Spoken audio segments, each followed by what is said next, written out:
Okay, so this talk, POW.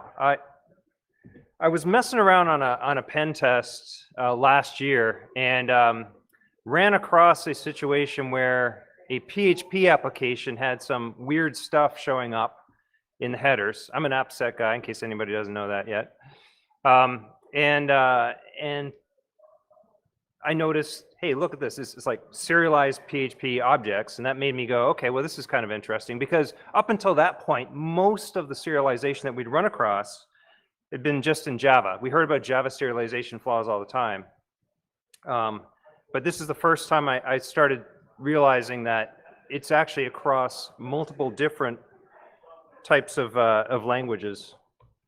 So this is me actually thinking about this talk. I took this picture while I was thinking about the talk, contemplating how am I going to do this. Because what I wanted to do is I'm sure some of the people in this room have probably played around with Why So Serial before. That's not what I'm going to be doing here. But the point is, when I looked at that stuff, I found that it was pretty complicated, right? It was a little overwhelming.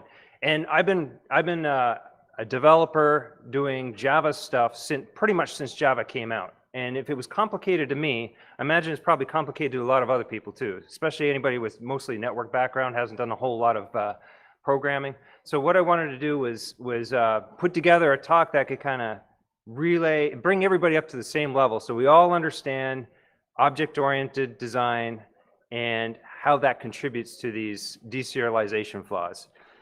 So I put together a couple of demos. I'll show those later. So other things about me that are relevant to this talk, I am a consultant with Secure Ideas, as was mentioned earlier. I do a lot of pen testing, mostly application security, and I'm a home brewer. So that's the most important part. I love home brewing. So I mentioned why I was going to talk about it. Deserialization flaws are still very relevant.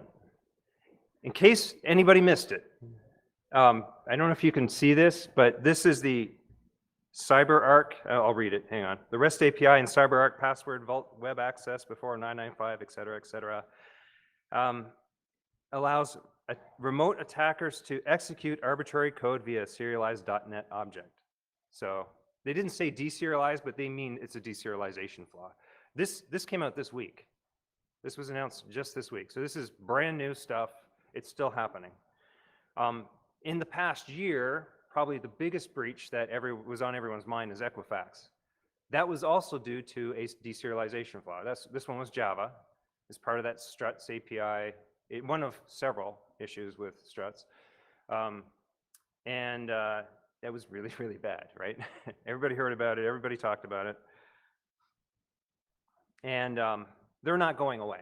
So just out of fun, of course, to go over to CVE details and do a little search there. And I searched on deserialization. So that's not a very common term. I can only think of one place where you would use it, which would be a deserialization flaw. And I don't know if everyone can see that, 1,680 results. So 1,608. Now, some of those are probably just describing what is deserialization or something like, or what the type of flaw is. But a lot of those are going to be actual deserialization flaws that were found inside of various different products. It's inherent inside of frameworks. That's where you're going to run across it. And then frameworks are used in a lot of products, so a lot of the same flaws end up in a lot of places. And also, if you scroll down those results, you'll see that many of those CVEs are 2018 CVEs or 2017. Like these things are rampant. So it's not going away anytime soon. And this is the kind of thing that made me really think about what I wanted to present here, because it's not going away. And why isn't it going away? Like, can't we just fix it and move on? But we can't, not really. And that's what I'm going to talk about here. So in order to understand what is a deserialization flaw, the first thing I want to do is kind of get us to what really is serialization and why do we have it? What do we mean by that? So the dictionary definition is arrange in something in a series. So why would we need to do that when we're programming stuff? Nobody? Storing stuff, that's right. So if we're going to store stuff or we're going to transmit stuff, right, transmitting or storing, we need to serialize it first because we want to put things in a predictable order so that at the other end of whatever we're doing, either loading it back from a disk or receiving it on the other end of a transmission, that we can put it back into the right order so that's the same data that we started with, right? It's very simple. But that is what serialization is about. So where do they come from? Deserialization flaws, where do those come from? It comes inherently from one specific area of programming, which is object-oriented stuff. Right? That's where all of these flaws are coming from, is always object-oriented languages, which is an area that I've spent a lot of time in. So object-oriented, the concept of object-oriented programming has actually been around since like the 1950s, Lisp, right? That's where it first came out, but it really started to gain ground probably in the mid-80s to mid-90s, where we had object-oriented was a buzzword, right? It was object-oriented architecture, object-oriented design, object-oriented programming, object-oriented methodology, which is where the title of the presentation comes from. So you had people like Grady Booch starting to make this into a design methodology and a way of building out architecture. There are some huge advantages to object-oriented design. And that's kind of why it gained so much popularity. It wasn't just a buzzword. I mean, once it started gaining ground as a way to design things, it pretty much stayed there. And even today, a large portion of the software that's out there right now is all based on object-oriented design. So it's one of the main things. I mean, it allows us to have some abstraction. I'll get into a little bit more what that is, just in case there are still people in the audience who aren't really sure what I mean by object-oriented. But we can basically, in our design, represent real-world objects in a way that makes it easy to code around them. It's very modular, so you can have you can like break it down into modular pieces and just work on one little bit here, one little bit there, one little bit over here, and then it all kind of fits together nicely. So much so that one of the biggest advantages to object-oriented is that huge teams of developers, or like multi-teams of developers, could design a large system, break it up into separate little object areas, work on everything independently, and then at the end of the day, they stick it all together and it somehow magically actually works. Okay, it's not really that easy. I mean, we all know that, right? But you get the idea. Can you imagine writing some of that same code you have 100 people working on it in a procedural language? Can you imagine doing all that in Perl? Yeah, that'd be really hard. So the other thing with object-oriented languages is they tend to be strongly typed. Like that's part of how the object-oriented design works. We define what things are, and then we make objects of those. So looking at an example here, I'm going to start really simple. I'm going to build this out just a little bit. And hopefully, if there's any doubt in your minds as to what I mean when I say object-oriented design, that kind of goes away by the time I get to the third or fourth slide here. So this is a class diagram. All right, we're talking about not objects. These are the templates for creating objects. Everything inherits from the class object. So all objects, funny enough, actually come from the class object. Now in this case here, in this system I'm building out, I have container and liquid. I felt that was appropriate for this conference. So containers, let's just say they have an attribute. Capacity, it's an integer. So now we're starting to talk kind of code-like stuff. Now I haven't created any containers yet. This is still the class container. So we're saying all containers have a capacity and all liquids have a volume, an amount of liquid. And a container, you can fill it with liquid and you can pour out liquid. So those are two actions that we can perform on a container. All right, so let's drill down a little bit more on what we mean by containers. All right, so at the top there, that container, that's the same box I had before in the previous diagram. So now I'm saying that there's different types or different subclasses of container. So we have a glass, which is basically just does everything a container can do in this case. We have a different type of container, which is a keg. That's a really cool container, because a keg not only allows you to pour stuff out or pour stuff in, but you can also hook it up to a gas cylinder and dispense it, and it's all bubbly and really cool. I like that. And then we have in this one a bottle as well. Now a bottle extends an interface that's a bottle cap, so it allows you to actually open it up with a, you can remove the bottle cap. Okay, so now let's take a quick look at liquid. I'm just keeping this really simple intentionally. So we have liquid, it has a volume. Now we're going to subclass liquid and we're going to give it some additional attributes. ABV, so alcohol by volume, it's a float. And we have IBUs. So everybody who's really into real beer knows what IBU is, right? So for those of you who are drinking a Bud Light, I'm sorry. But IBU is an integer going to be between 1 and 100. Okay, international bittering units. And then we have ale, ciders, and meads as different types of brew. They're all brew, but they're actually different subtypes of brew. Now, in this diagram, I've decided, okay, now that we have some idea what our object classes are, let's actually create some objects.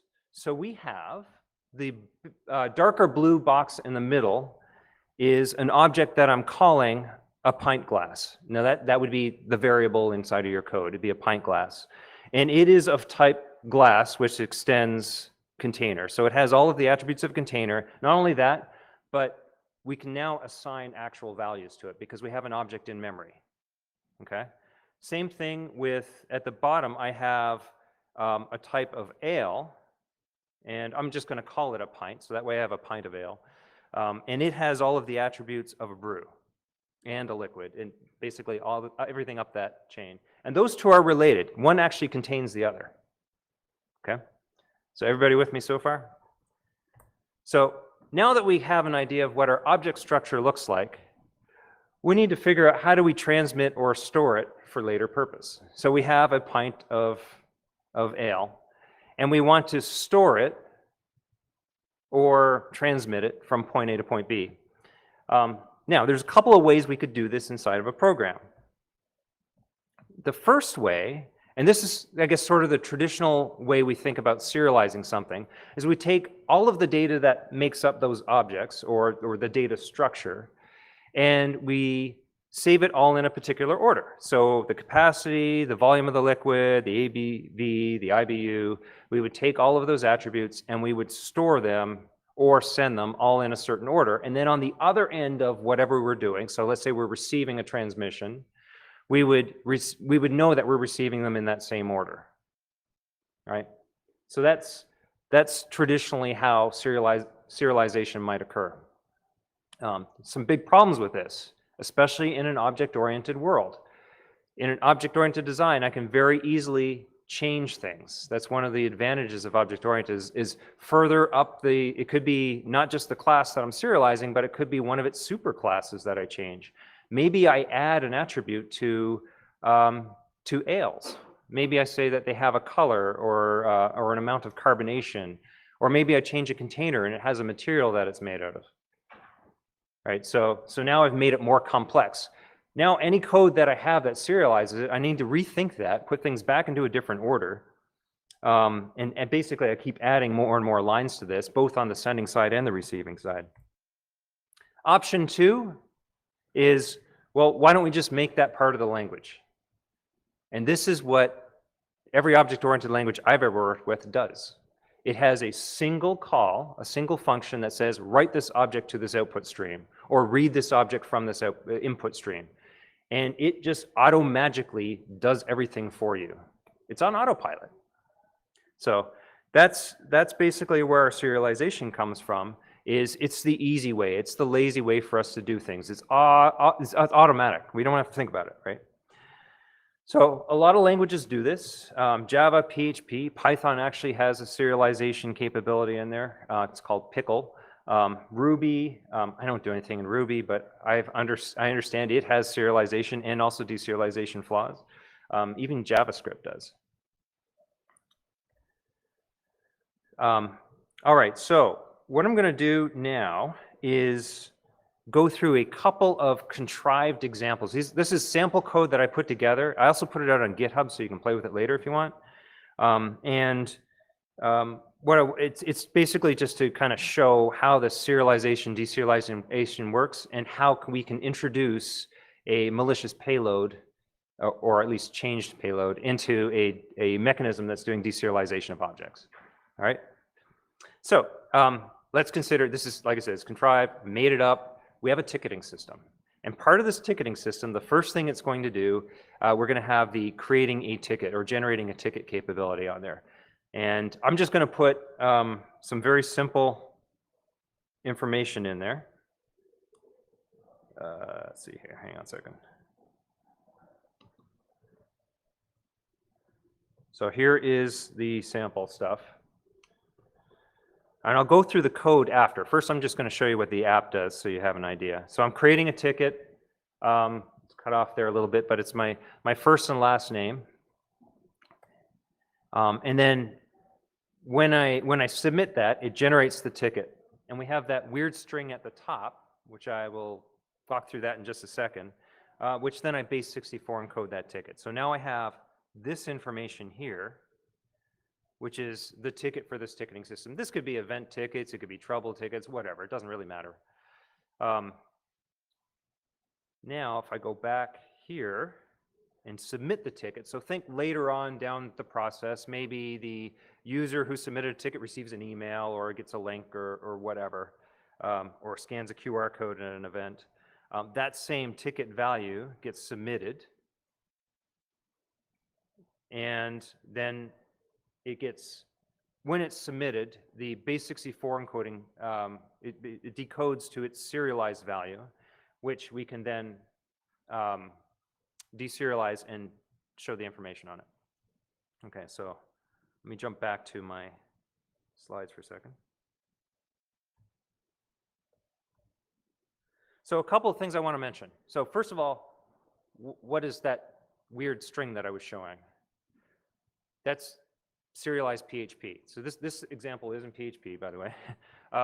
And this is what I noticed when I was doing my test last year. I saw this going back and forth between the browser and the server, and that's kind of what made me go, okay, that's interesting. It's not JSON. That's what I was when I first caught a glimpse of it, I was like, oh, it's JSON. No, wait, no, it's not. That's weird. It's got all of these colon delimited pieces to it. Each string in there starts off with an S to tell you it's a string, and then it gives you the length of the string, and then it puts the string in there. And so then I delved into this in more detail, and then kind of pulled it all together and went, oh, okay, that's cool. And you'd think that somebody who's been doing application security for many years would have encountered this already, except I almost never test any PHP stuff. Like most of what's out there is not, that I'm testing isn't PHP, because I do a lot of stuff in the enterprise, and you don't really find that very often. But this was the first time I encountered a PHP app that was actually serializing these things back and forth from the browser. So I was like, okay, that's interesting. Let me look at that. So this is what we're doing to generate the ticket. Very simple. For those of you who know PHP, you should already understand this. For those who don't, I'll walk through it very quickly. So we have our ticket data, okay? And for that, what we're doing is we're creating an array. It has my first and last name that comes from the post. So this is when I typed in the first and last name in that form field and then hit submit. This is the file that gets called after that.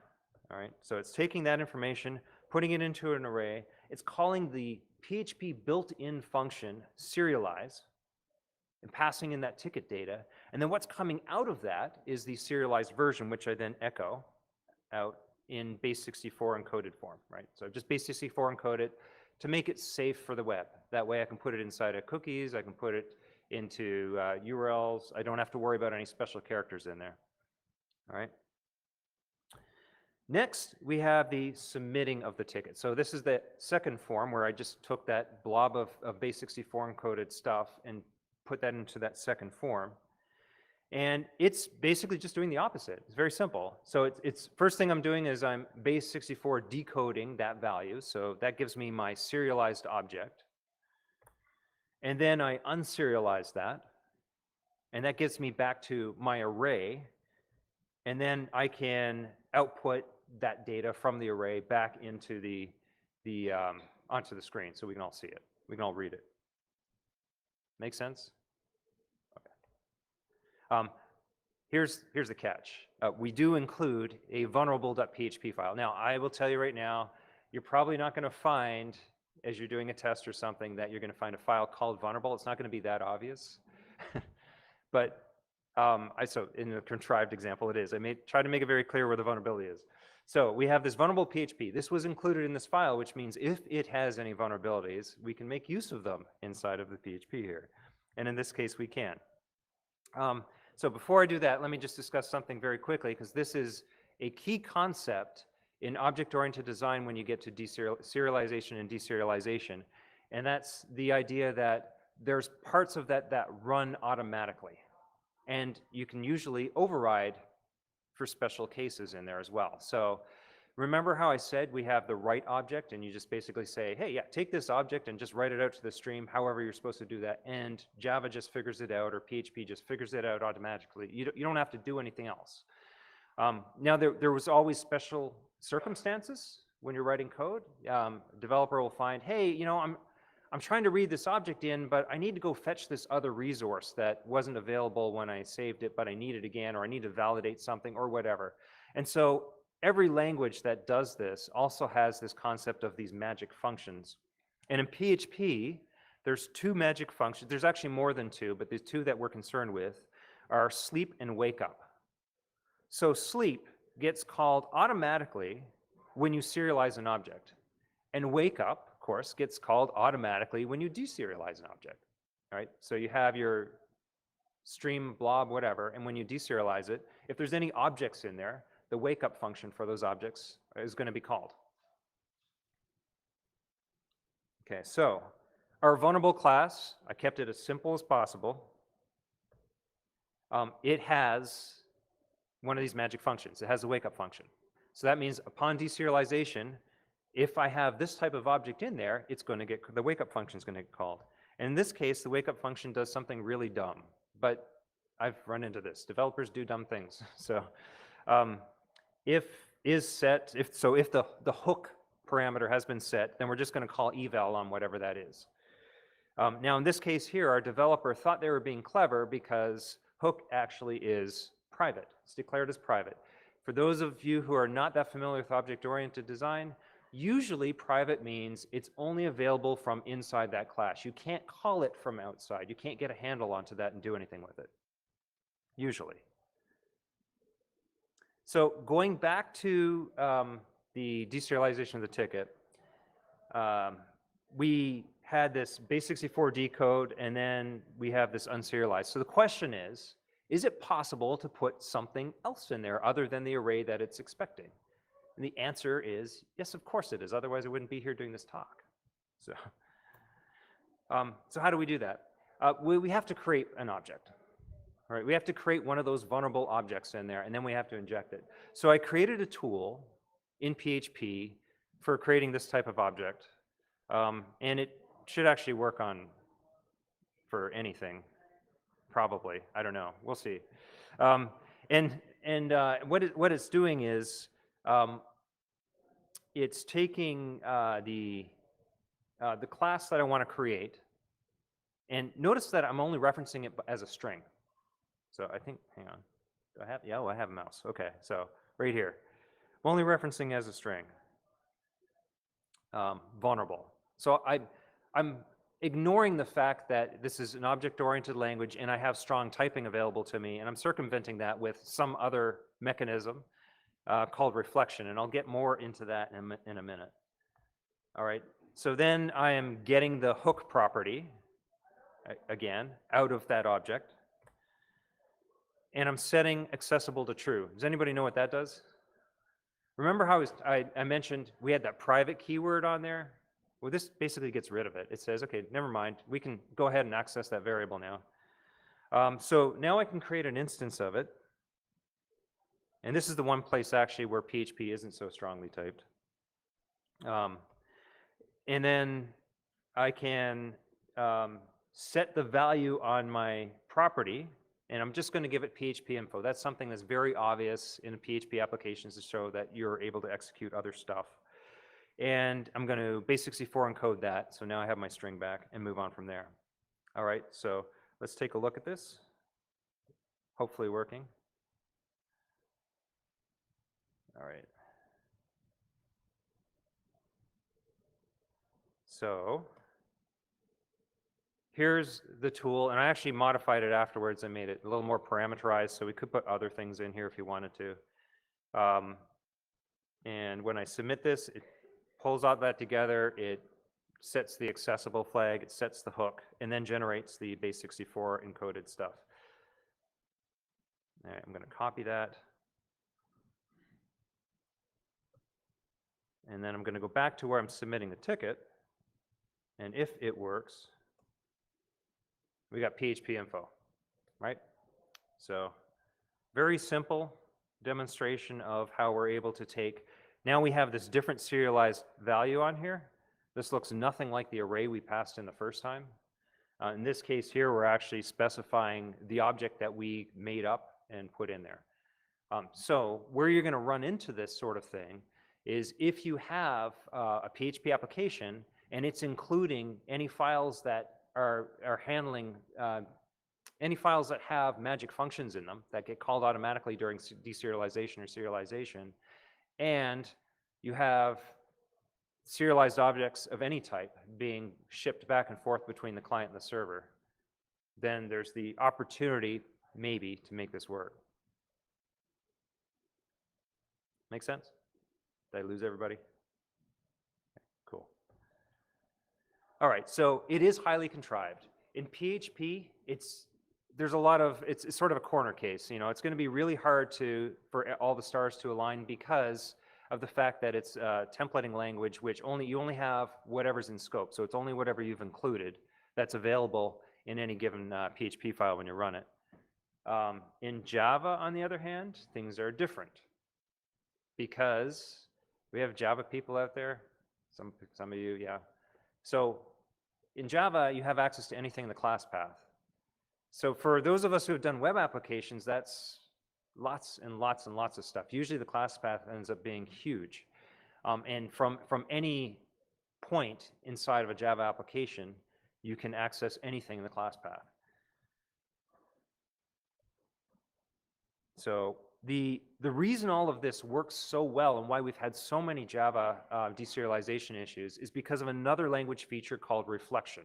This is part of object-oriented languages as well, because what's happened is without reflection, let me just go through an example here. So without reflection, everything's strongly typed, okay? So if I want to create and fill a keg of ale, I need to create an ale object, create a keg object, and notice that they're strongly typed. And what I mean by that is see how it defines the class right in front of the variable, right? It's that capital keg, capital K on the keg. I'm defining that the keg is of type type keg class. It has to be. If you don't, it's going to fail during compilation if you put something else in there when you create it. Okay. And then I can fill it with the ale. And fill works with any liquid, which includes ale, right? We defined that in our class diagram earlier. So again, if we tried to fill it with something other than a liquid, it would break during compilation. It won't even let you compile the file. So it's a strong typing basically prevents you from making mistakes. Now let me go here. Okay, so we can do the exact same thing I just did, but using reflection inside of Java. So Java has sometimes it's also called introspection. They're not exactly the same thing, but reflection. With reflection, look at this. Look at the code that's on there now, and you will see that nowhere on here am I using any of the types for the class system that I built. Liquid is not on there. Ale isn't on there. Keg isn't on there, except as strings. Everything's a string literal. So the only classes I am defining are class. So I'm using the class, which I know it sounds weird, but that's the way it works.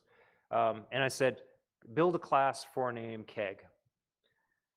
Then I'm saying, okay, well, now that we have one of those, create a new instance of an object with that.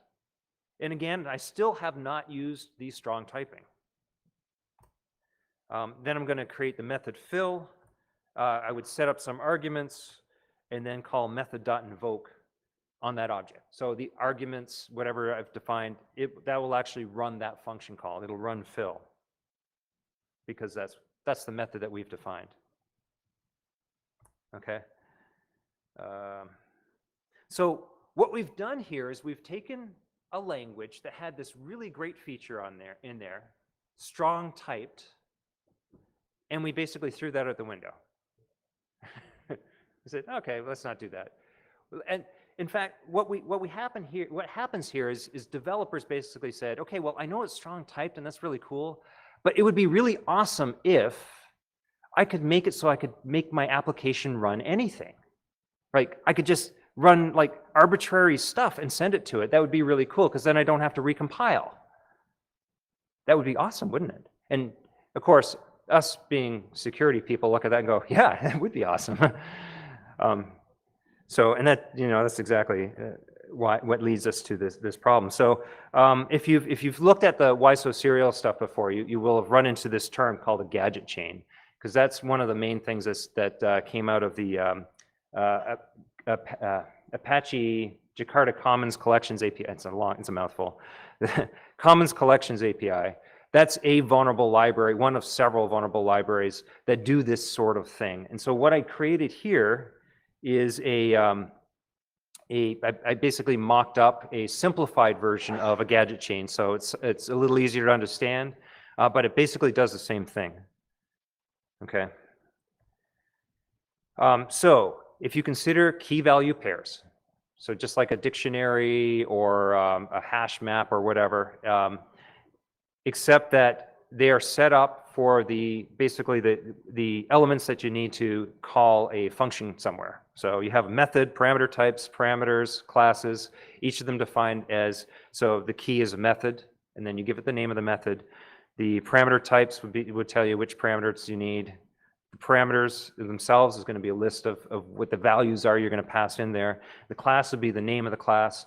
All of these are by name. It's string key value pairs is what I'm talking about. That is what makes up our gadget chain. And we can chain multiple of those together in order to, with some clever logic on the back end, that's what we find inside those vulnerable libraries, to actually do stuff, to make it execute just about anything. Okay, so the goal that I have here, I was going to start off with, well, why don't I execute something on the command line? And I actually tried that first, and it failed inside of my Vagrant environment that I'd set up for this. And it turns out the reason is because the default version of Tomcat that gets installed with apt-get on Ubuntu, they set up a security profile on there that prevents execution by default. And I was like, okay, I could disable that because in a lot of systems it's not enabled. So, but let's go with something that we know works, that I can still demonstrate. And I'm also running a little bit short on time, so I want to make sure that we have something that we can see easily. So what we're going to do here is we're going to do thread.currentThread, and then step 2 is we're going to make it sleep for 5 seconds. So very simple. All right, so we have, let me just, right, okay. So here is my demo application for this one. Let me just refresh this. Okay, so what's happened is I've created an object that's serialized that is then put inside of a cookie value. Okay, so there's the object that what I did here is just so we can see what's going on. I deserialized it on this page and then print it out. So we have the object is in this case it's a hash map that has 3 values on it: role, timestamp, and username. and then it's basically you can serialize a hash map just like any other collection. Serialized, put into base64 and dropped into a cookie. I have a cookie editor here, so if I refresh this, we should be able to go and see the cookie value, and here it is right here, okay? Now, I know it's probably not super visible there, and I have it on some slides later on that's bigger, but one of the main telling points in any Java serialized object is you have that root at the beginning, right? The little r, the big O, and the 0. So whenever you see that, that's a serialized Java object, so that's when you start wondering, hey, you know, what's up here? Here's a Java serialized object. There's something I can do with this. All right, so I have my invoker chain here. So this is my gadget chain, and you can see that it's doing what I described before. I don't know, it's a little bit dark on there, but it's basically the same stuff that I had before. So I have a hash map. I'm adding class and method into that for the Java-lang thread, current thread, and then putting a second element in there for calling that sleep function with a value of 5,000 millis. And then I'm adding those all to a list and then serializing it. So let me just go ahead and run that. Okay. And so that's created a new, make sure I get the whole thing. No, I didn't. Okay. That's creating a new serialized string. It's base64 encoded. This one's much bigger because there's a lot more to it than just a couple of values. I'm going to copy that. All right. And then I'm going to, I just want to refresh this because I know I have a very short timeout on that cookie. Okay. I have set the value to my payload. And then when I go back to this page, if it actually works, when I hit refresh, that cookie is going to load in. It's going to try to deserialize whatever the object is, and it should wait for about 5 seconds before it does something, hopefully. Yep, so it did. So I got a 500, so you might be wondering, well, did it work? Well, yeah, of course it did, because it still waited 5 seconds before it did that. So what happened here is, once it finally did get to my object, it went, oh, okay, it's a class cast exception. You passed in some weird thing I wasn't expecting. I wanted a hash map from you, so I'm going to throw this out on the screen instead. Right, so that's what we get out of it. But the fact is that inside of Java, you can't get to this point here where there's a class cast exception until after you deserialize the object. So the deserialization has already taken place, and any custom code that's in there has already been executed. And that's why we have so many deserialization flaws out there, because we can't really get around it. It's part of the language. It's not, it's part of how object-oriented languages work. It's baked in. And so these types of flaws are going to, I think, probably going to keep popping up for a while yet. So there's some solutions that can work across any of these. One is you can sign objects, right? So you could take the object, serialize it, and then wrap it in a signature that then you check before you deserialize the object, right? So that if you're stuck with serialization and you want to keep it there, that's really what you should be doing. That way you prevent any tampering with it. Option 2, for solution, just don't use serialized objects at all. Replace that with something else like JSON. JSON, I guess it's sort of serialized to JSON, whatever, but it's not object serialization because it's not, there shouldn't be any case where code gets executed as a result of taking a JSON data structure and turning that into an object structure, right? So that's also, JSON's very popular these days. It works across a lot of different platforms. It's gaining huge amount of popularity with web services. So if you're not already working with it, then get used to it. Another one, promptly patch any frameworks that you're using, which, if you're using Java with anything, you should definitely be doing that there. That's what got Equifax, really. It wasn't the fact that they had the, well, yeah, it was the fact they had the flaw. It was the fact they didn't patch it, because there was a patch available. They just didn't get to it quickly enough. So, and then if you're in a situation where you can apply a security policy, then do so, obviously. That will prevent dangerous behavior should a malicious object enter the system. So takeaways, inherent in object-oriented languages. In many languages, not just Java, I think Java is the first place we discovered it, really. But I think we're going to see it in other places too. There was a .NET just this week with ArcSight. I think we're probably going to see more .NET serialization flaws pop up. It's due to sort of that combination of the fact that during that process, in every language, there's some kind of magic function in there, some way of overriding default behavior. So that's going to be there, along with reflection, right? Reflection allows us to get away from the strong typing. Normally, strong typing you would think might save you, but it doesn't. We can introduce objects that are not actually part of the system that is expecting them. And it'll still blow up, like we saw, we got the class cast exception, but not until after we've already executed. So they do require access to a class that's doing something dangerous or stupid. Those are unfortunately too easy to find. They're around.